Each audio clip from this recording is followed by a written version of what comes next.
बाबा आज येताना बासुंदी घेऊन या ना। अगं कालच आपण आईचा वाढदिवस होता म्हणून आणली होती ना। ऐकलं, गोकुळची बासुंदी पुन्हा खावीशी वाटतेय। खरं सांगू, मलाही खावीशी वाटतेय। पुन्हा पुन्हा खावीशी वाटणारी गोकुळ बासुंदी।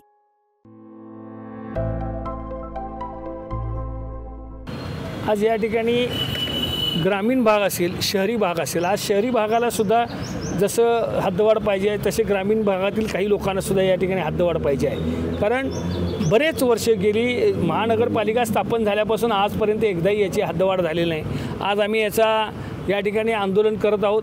बरेच वर्षे हे आंदोलन सुरू आहे आणि आजचा सुद्धा या आंदोलनाचा विषय या ठिकाणी कलेक्टर साहेबांना आम्ही निवेदन दिलं।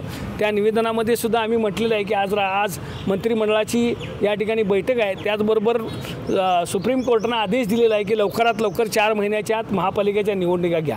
आमचं मत असं आहे की महापालिका निवडणुका होण्याच्या अगोदर आपण या ठिकाणी हद्दवाढ करावी आणि आज ह्या लहान आणि मोठ्या भावामध्ये भांडणं लावण्याचा प्रयत्न जो शासनाचा सुरू आहे तो बंद करून लवकरात लवकर या ठिकाणी ही हद्दवाढ करावी, जेणेकरून कोल्हापूर महानगरपालिकेच्या उद्याच्या होणाऱ्या महापालिकेच्या निवडणुकीमध्ये या ग्रामीण भागातील म्हणजे आज जे ग्रामीणमध्ये आहेत त्या उद्या शहरामध्ये येतील आणि त्यांना मतदानाचा हक्क या ठिकाणी मिळेल आणि सभागार चांगल्या पद्धतीने होईल। त्याचबरोबर लोकसंख्या वाढल्यामुळं स्मार्ट सिटीमध्ये समावेश होईल।